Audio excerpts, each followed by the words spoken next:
Chapter 10. Pictures from the Past. "Hello, Gran. How are you feeling this morning?"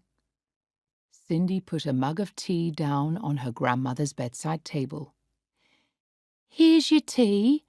You'd better drink it while it's still hot." "I'm not feeling too good today." "Oh, why's that then?" "I'm thinking too much." "What are you thinking about, Gran?" "My feet." "Your feet?" "Yes, my feet. They make me think, and I keep forgetting things. But my blood's better now, so they say." "Who says, Gran?" "Oh, you know, that nice young doctor." Cindy gave up trying to guess who her grandmother was talking about. Maybe this doctor was someone left over from a dream. "Well, that's good anyway. The blood, I mean," said Cindy as she smoothed the bedsheets. "But there's a lot of things I want to do, but I can't." There was a pause. "I don't know where the pots and pans are. That's the trouble." "I expect they're in the kitchen where they belong," said Cindy. "What kitchen?" asked her grandmother. "I don't remember any kitchen. Where is it?" "It's downstairs, of course," said Cindy. "Whose house is this, anyway? I don't think I've been here before." "It's your house, Gran. It's where you've lived for the past 40 years. "Oh, is it?" she asked and drank her tea. Cindy suddenly started to giggle uncontrollably. "Oh, Gran, sometimes you're really funny, you know." "Well, at least I make you laugh. It's better than crying, I can tell you that." Then all at once she put her mug of tea back on the table and knocked it over. Sarah was obviously in pain. "Gran, are you okay?" "No." "Is there any pain?" "No, it's just the didgery." She moved uncomfortably on the pillows. But Cindy couldn't stop giggling again at the didgery. She'd never heard the word before, and it sounded so funny, in spite of the situation her Gran was in. The didgery. Her Gran had just added a new and original word to the English language. "Here, Gran, let me lift you up a bit. You'll be more comfortable." "Ow! Don't you hurt me. Who are you, anyway? Where's that nice taxi lady?" "It's okay, Gran. Just rest for a minute. I'll get your pills for you. Just lie back and relax." Sarah lay back, obviously more comfortable. As Cindy left the room, she went back to sleep. When Cindy returned with the pills, she was already fast asleep, snoring loudly with her mouth wide open, her hands moving nervously on the sheets as if she was trying to find something. Then, quite suddenly, she sat up, opened her eyes, and asked, "Is this where we all get off?" "Get off what?" thought Cindy. Does she think she's on a bus? Or does she mean this is where she gets off the journey of life? She felt a wave of sadness and sympathy for the human ruin her grandmother had become. She began to cry, quietly at first, then sobbing uncontrollably. Sarah didn't seem to notice her tears. "Come on, then. I'm not going to sit here all day. Let's get on with it." Cindy dried her eyes. She helped her grandmother into the bathroom, helped her wash and dress. Then she supported the old lady downstairs to the kitchen. Cindy thought, and this is only the beginning of the day. What will the rest be like? She sat Sarah at the table and made her some breakfast. "Don't ask me what they're saying about me," said Sarah. "I don't know. And they keep on asking me all those questions and I can't answer. I don't know the answers." Her voice sounded frightened again. "Never mind, Gran. Just have some breakfast, okay? Look, some nice croissants with your favourite jam." After she moved in to stay with Sarah, Cindy gradually got used to her new routine, helping her grandmother to wash and dress, changing the sheets when she wet the bed, getting her meals, sitting with her when she wasn't asleep, putting her to bed at night. And she also somehow got used to the strange, illogical conversations she had with the old lady. Sarah would suddenly say things that seemed to come from nowhere, and she seemed to believe that they were watching her and asking her questions which she couldn't answer. Occasionally, she would say something that was connected to a childhood memory. At other times, things she said seemed unconnected to anything. It was tiring for Cindy to try to make sense of what Sarah said, yet sometimes she could be so funny that Cindy just couldn't help laughing. People say that children often get along better with their grandparents than with their parents. Cindy had certainly had a stormy and sometimes unhappy relationship with her own mother. Now she began to feel herself growing fond of this strange old woman who was her grandmother. One afternoon, as she was tidying one of the cupboards, Cindy found an old photograph album. She looked through the pages. Most of them were family pictures, faded and yellow with age, their corners turning up at the edges like autumn leaves. Cindy could recognize some of her relatives, her grandfather and grandmother when they were young, her mother Jan as a child and as a teenager, her Aunt Kate too. But there were even older photos, almost brown now and very faint. They were like ghosts, these men and women in Victorian clothes, standing stiffly for formal photographs, children in old-fashioned school uniforms, all of them staring at the camera like people from another world. "The past is another country," Cindy remembered reading somewhere. How true it was. "What are you doing in there?" came Sarah's voice. "I'm just looking at some of your old photos, Gran, that's all." "Here, bring them over here. I want to have a look." Cindy took the album and sat next to Sarah on the sofa. "Look, Gran," she said. Sarah began to turn the pages slowly. Then she stopped and pointed at one of the photos. "My mum and dad," she said. In the photograph was a young couple. The young woman was wearing clothes fashionable in the 1920s. The man was also fashionably dressed. He had a sad, sad smile. Sarah said again, "My mum and dad. Have you seen them anywhere?"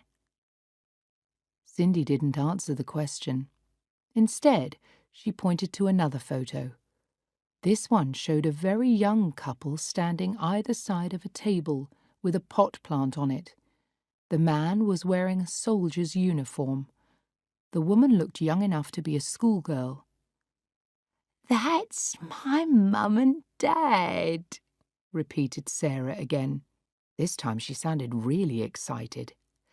1914, First World War. They were engaged to be married.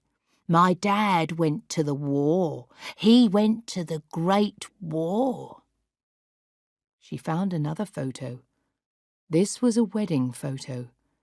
It had the date underneath it. 20th of December, 1918.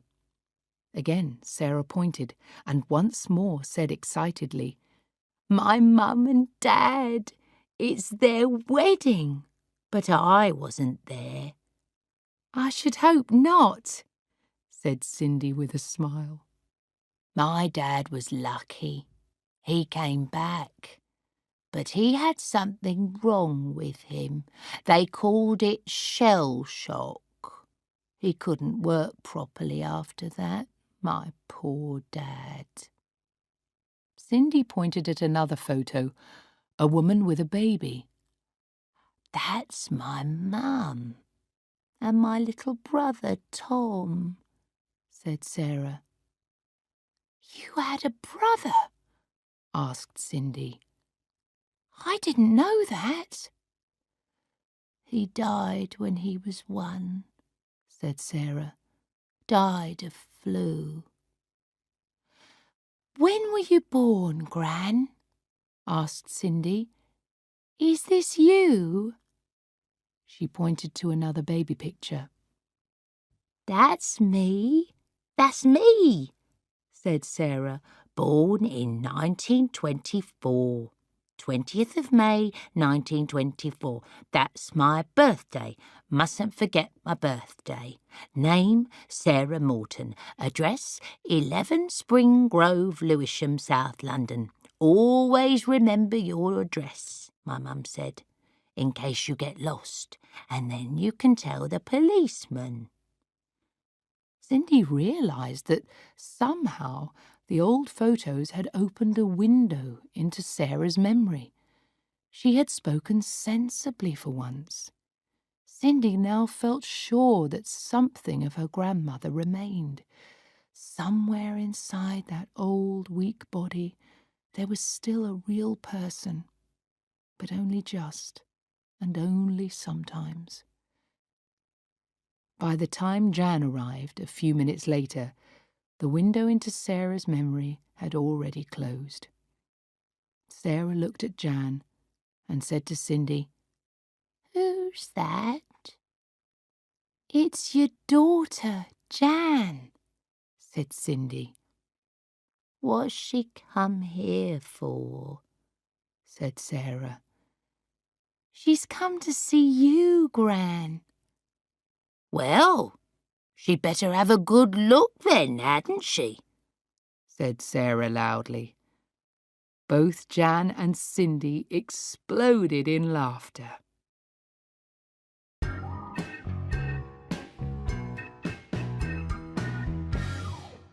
Chapter 11. A Win-Win Situation. Kate had been intending to have a serious talk to Hugh about the missed calls on his mobile phone when he came back from Paris that weekend. But somehow it never seemed to be the right time. Or maybe she was avoiding it by delaying for as long as possible. Something told her it was a very dangerous subject. Kate now knew for sure that he hadn't been playing golf that Friday after he came back from the States. She had called the club secretary, and he had told her Hugh hadn't been there that day. She added this to the list of things she needed to face him with when they finally had their talk together. But this evening, Hugh wanted to discuss something else. He seemed quite excited about an idea he had had. "I've been thinking about your mother again," he said. "How do you mean?" asked Kate. "Whatever made you think of her?" "Well, I've had an idea that might just work out. Everyone would get what they want out of it. A win-win situation." "Everyone? Who is everyone? Get what? What's this all about?" "Well, the situation is that your mother needs special care. Your sister Jan can't afford it. Your mother can't afford it, and we don't want to pay for it ourselves, right?" "Right," said Kate, wondering where this was leading. "So what we do is this. We offer to pay £1,500 a month to Jan to arrange a nurse for the old lady. But I thought you said we wouldn't pay. Wait a minute, there's more. We don't do it for nothing. We pay her the money monthly, but when the old lady dies, which is probably not long, the house would belong to us. We draw up an agreement, which Jan would sign, to agree that the house would become our property. It's quite a common kind of arrangement these days, when people are living longer and can't look after themselves anymore. So it's like a gamble on how long Mother will live? In a way, yes. If she lives till she's 90, that's about 10 years. We would have paid £180,000, but the house is worth at least £250,000, I think. And if they redevelop the area for new houses, the land alone would be worth even more than that.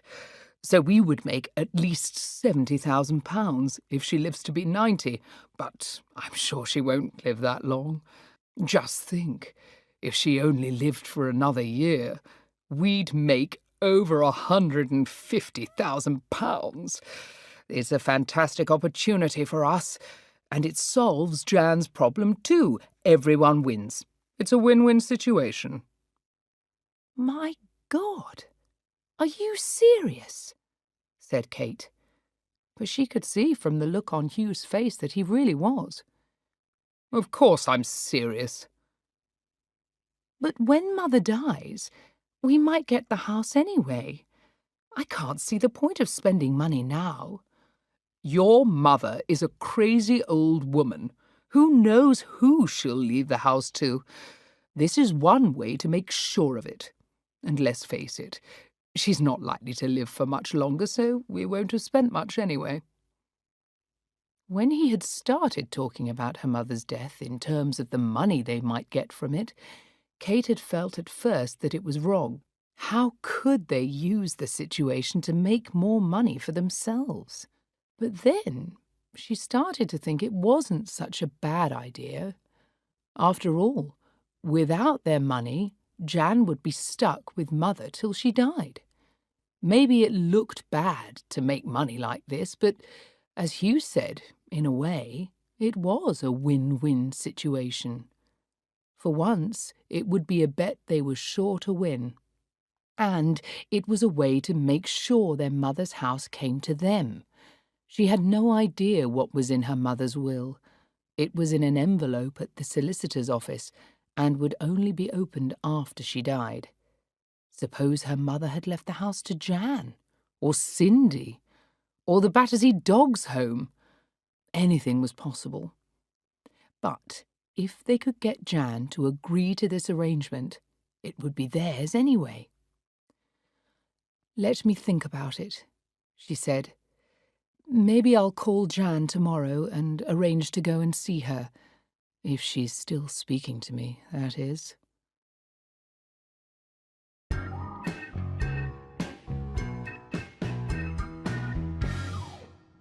Chapter 12.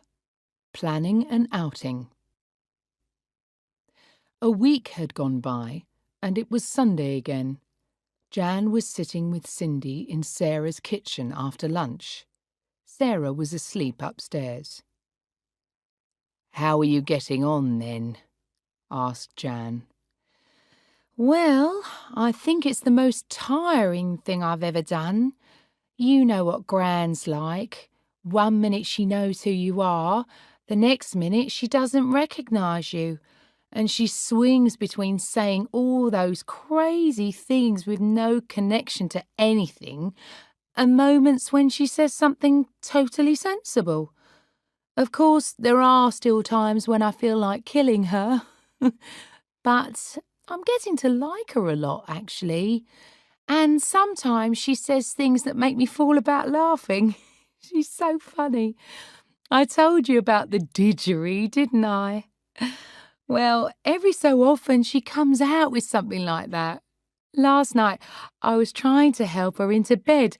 All of a sudden, she says, "Hey, none of that frooky-pooky here." I mean, what can you do? All you can do is laugh. Oh, it sounds as if you're managing anyway. I can't tell you how grateful I am, Cindy. If you hadn't helped me out, I couldn't have taken the job. How are you getting on there? Asked Cindy. What's it like now that you've settled in a bit? Oh, it's great. Everyone's very friendly and the work's really interesting.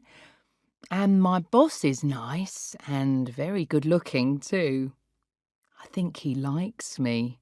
Well, fancies me. I must say, I wouldn't mind that either. Oh, come on, Mum. Just joking. Well, anyway, he's started to pass on really interesting jobs to me now. He seems to trust me to meet clients and all that. No, it's really good. I'm so glad, Mum. I really am. There was a pause. Then Jan got up to put the kettle on for coffee.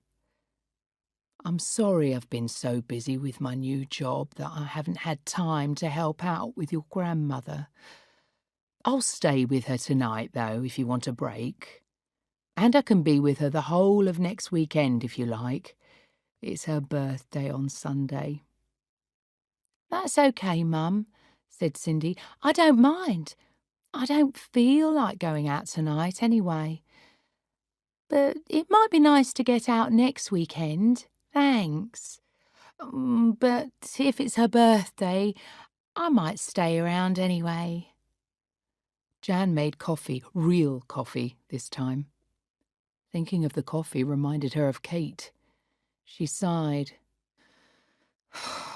Of course, we can't go on like this forever. I haven't spoken to Kate since she brought your grandmother back and dumped her on us again. Oh, I can't bear the idea of phoning her. She makes me feel sick. She's so selfish. But sometime or other we're going to have to face it again. After all, you can't be expected to spend the rest of your life looking after your old grandmother. More like the rest of her life, said Cindy. I don't think she'll live longer than me, do you? You know what I mean, said Jan. Yes, I do. And anyway, it's time I got myself a proper job too. Jan said nothing. Yet she could hardly believe her ears. Cindy was talking about a proper job. She'd been a dropout since school. She'd never had a proper job at all. She'd wasted the last 10 years.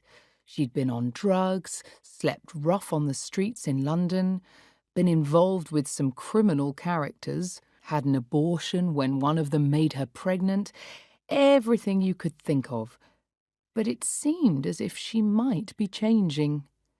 Jan hardly dared to hope it was so. Cindy went on, I think it may be because of Gran, in a way. I mean, she makes me think. Look at her. The poor old thing is all burnt out. Even if she does show the occasional spark of life, I don't want to end up like her. Or if I do, I want to make something of my life first. Well, if you're going to get a proper job, you'll need to get some qualifications first. Have you got any idea what you want to do? I could always be a barmaid, I suppose. Just joking, Mum. Just joking. No, I'm not sure. But maybe something to do with looking after people. I'm not keen on nursing, though. Not after looking after Gran. Maybe something like physiotherapy, or maybe chiropody, or whatever they call it these days. You know, looking after people's feet and all that. I don't really know, though. What do you think? Jan thought for a moment. I'll ask around if you like. I can check it out on the internet at work, maybe. It's a pity we don't have a computer at home. I think I'd better get one as soon as there's some money in the bank.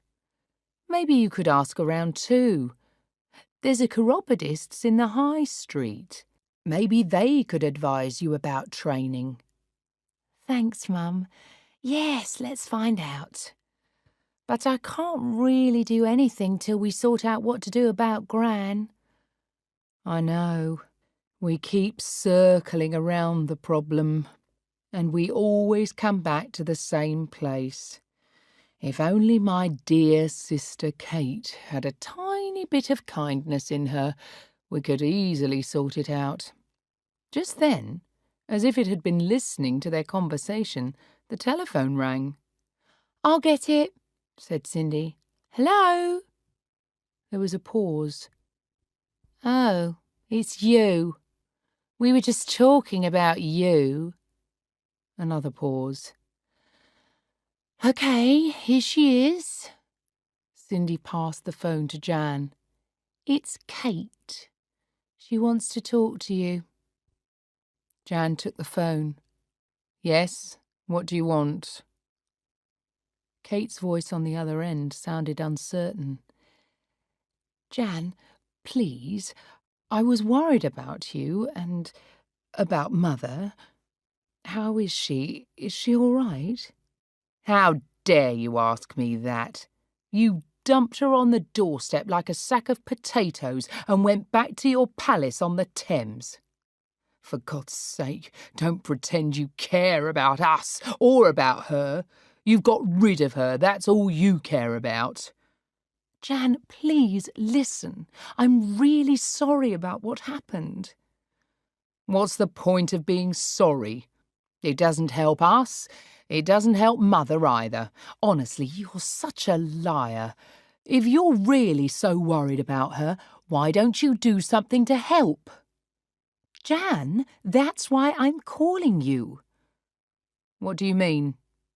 I mean, I'm calling you because I've been thinking about the situation.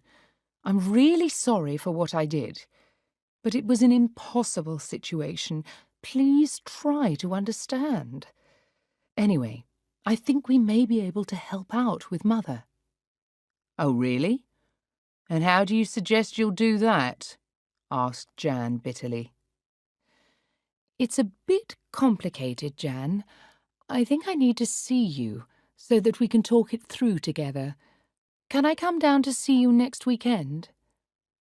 I suppose so. I'll be here with Mother. Cindy's going off for a break. She's been looking after Mother non-stop since you dumped her here. I hope you realise we'd be in a real mess without Cindy. It's just as well we didn't have to depend on your kids to help. So shall we say Sunday? All right then. Come to Mother's for lunch. In case you've forgotten, it's her birthday. She'll be 80. Of course, said Kate, who obviously had forgotten her mother's birthday. Thanks for reminding me. Is there anything she needs? What can I bring her? Use your imagination, said Jan. So I'll see you on Sunday then, about 11? Yes, I'll come as early as I can. Goodbye then. Goodbye. What do you make of that then? Said Jan to Cindy. I don't know. What did she say? She said she thinks she and Hugh might be able to help out with Mother. How? She didn't say. Said it was too complicated.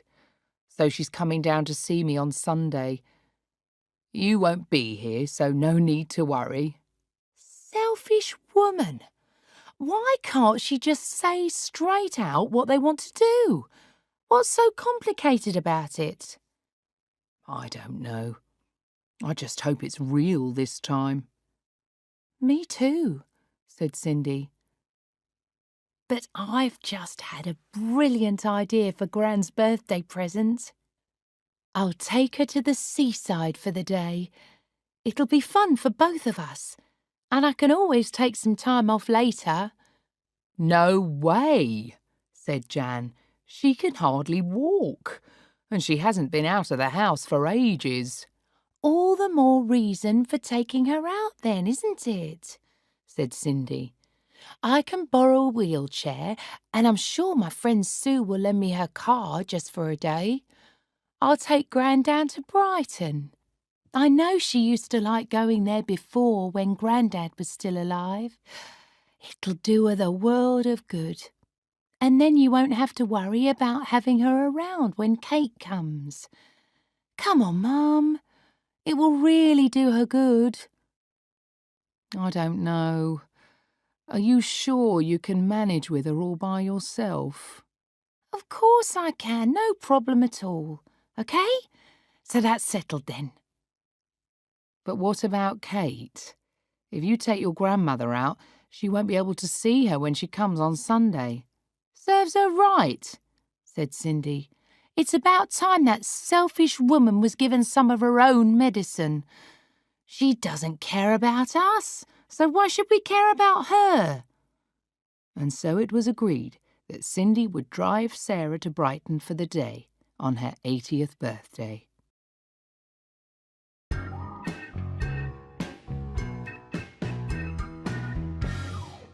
Chapter 13. I do like to be beside the seaside. Cindy made all the arrangements. She managed to borrow a wheelchair from a friend whose father had recently died, and her friend Sue was happy to lend Cindy her car for the day. On the Saturday night, Cindy went clubbing with a group of her old friends, but she came home early. Somehow, it didn't seem as much fun as before. In fact, the crowds, loud music and silly, shouted conversations made her feel a bit ill. Happy birthday, Gran, she said as she took Sarah her cup of tea the next morning. What? What are you talking about? Said Sarah. Today is your birthday, Gran, said Cindy. You're 80 years old today. Am I? Who told you that? Gran, I'm taking you to Brighton for the day. We're going to the seaside. Do you remember Brighton? Sarah seemed confused, but at the word seaside, something seemed to connect. She began singing in a high, shaky voice. Oh, I do like to be beside the seaside. Oh, I do like to be beside the sea. I do like to stroll along the prom, prom, prom, where the brass bands play tiddly-um, pom, pom. Her voice faded away as her memory failed to find the words to complete the old music hall song. That's right, Gran. The seaside. That's where we're going. I bet you know all sorts of other songs too. I wouldn't be surprised, said Sarah, but I'm not saying I do, and I'm not saying I don't, because they'll ask me questions if I do. Oh, will they? Said Cindy. But do I have to meet anyone special today? No, Gran. No one special. You're the special person for today. It's your birthday. Where's my hat? Asked Sarah all of a sudden. What hat? My hat.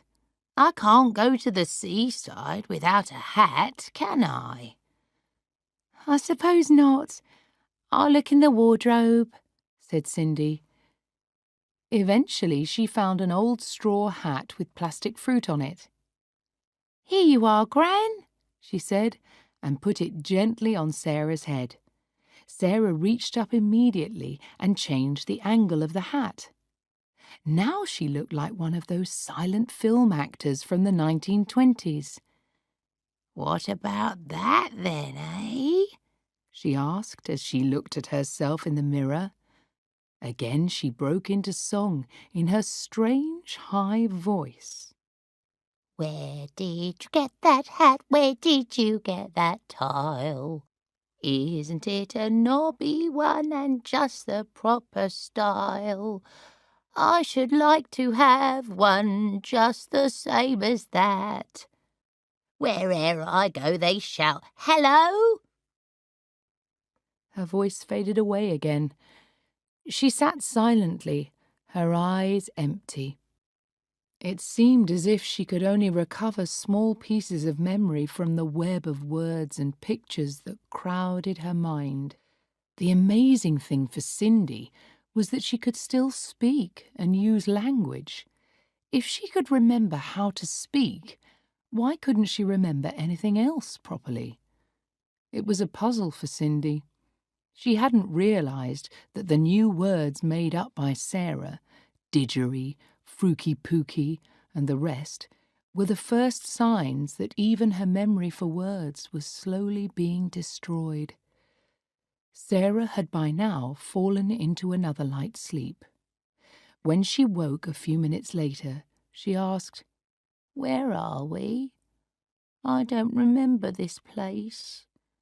Where's the bungalow?" "The bungalow? What bungalow?" asked Cindy.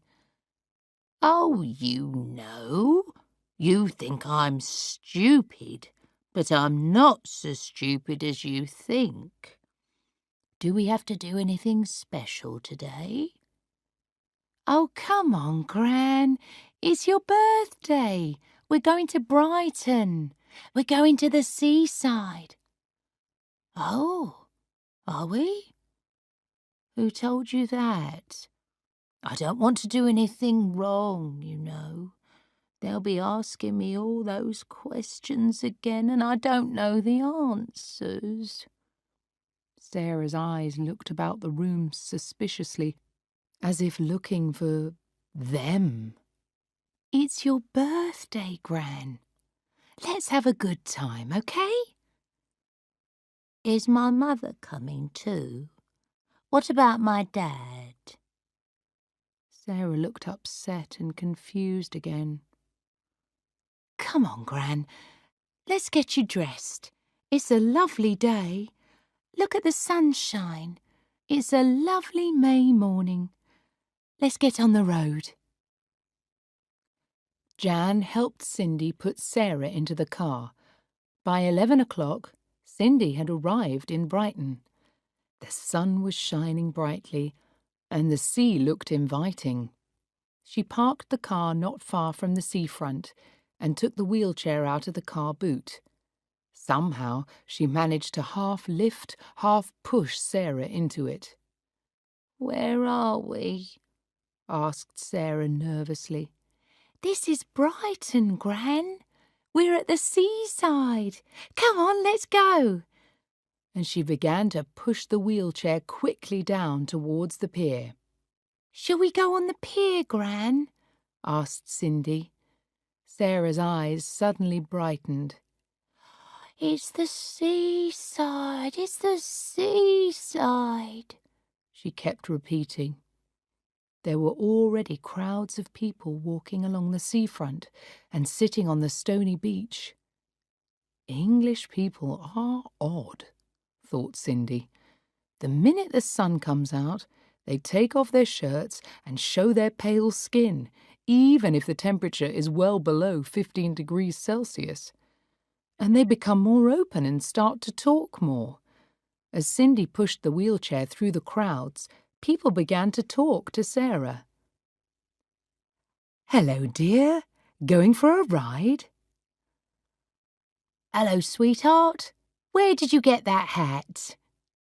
"Lovely day, isn't it? Having a nice time, are you?" Sarah was a bit surprised by all the attention. She looked around her, turning her head to the left and right. "Where are we going? Where's my mum?" she asked Cindy nervously. "It's okay, Gran. We're going to the pier."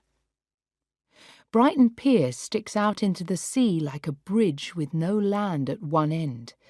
It's like a big fun fair with small stalls selling ice cream, sticks of pink Brighton rock, souvenirs, balloons, and all sorts of toys for children of all ages. And you can try your luck at the shooting gallery and win perhaps a large pink fluffy bear. Or you can ask the fortune teller to tell you your future, or play on the pinball and gambling machines. Cindy pushed the wheelchair to the end of the pier, where they had a good view of the sea. A few men were fishing.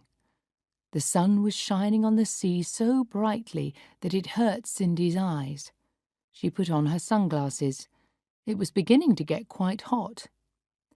"Shall I get you an ice cream, Gran?" Ice cream? Sarah concentrated hard, trying to decide whether these words had anything to do with something she could remember. Then she suddenly started to shout, "Ice cream, you scream! Ice cream! Nice ice cream! Oh, yes, please." "OK, I'll go and get you one. I won't be a minute. Just wait here. I'll be straight back." When Cindy returned a few minutes later, she found Sarah surrounded by a group of teenage girls. "Hi," she said. "What's going on?" "I dunno," said one of the girls. "We was walking by and she called out to us. 'Where's my mum?' she kept saying. 'Is she all right?'" "Don't worry," said Cindy. "She gets a bit confused sometimes."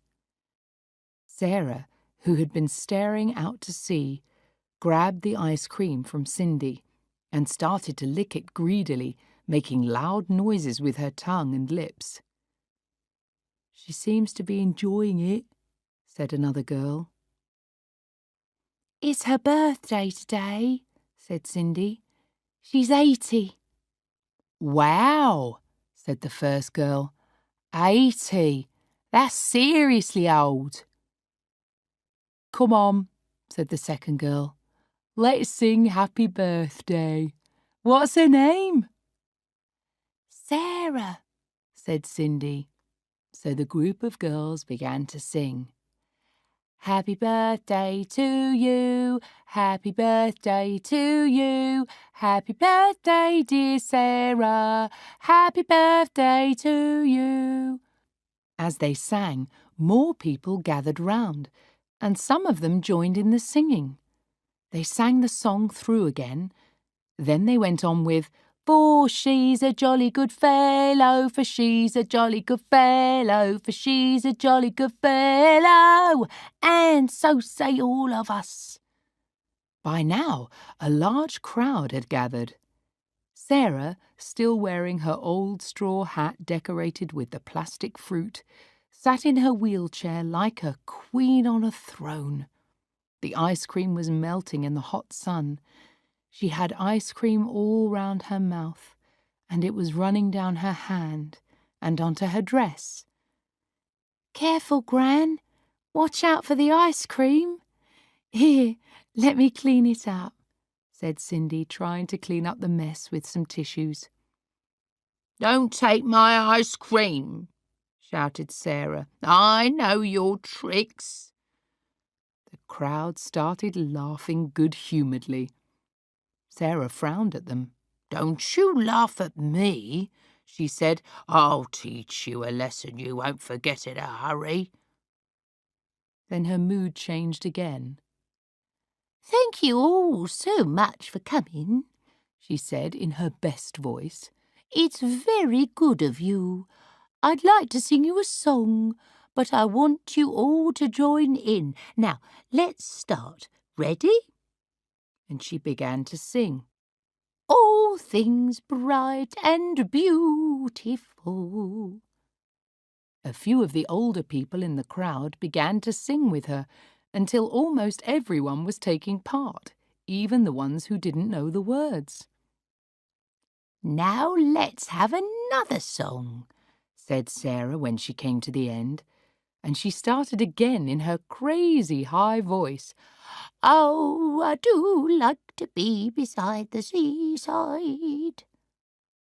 But this time there was no need for her to tell the crowd to join in. They began singing along with her straight away. The concert went on for nearly half an hour, and they sang lots of old favourite songs. Sometimes Sarah forgot the words or got them all mixed up. Sometimes she sang wildly out of tune, But nobody seemed to mind. They were all enjoying themselves. Then Sarah suddenly clapped her hands. I'm very sorry. I'm afraid I have to leave you now. I have to meet someone in town. It was so kind of you all to come. Thank you all so much. The crowd parted to let her wheelchair through as Cindy pushed her back towards the seafront. Sarah waved her hand at them, just like a queen. A man in the crowd called out, "She's a real character! 3 cheers for Sarah! Hip hip hooray! Hip hip hooray! Hip hip hooray!" So Sarah and Cindy left the pier in right royal style.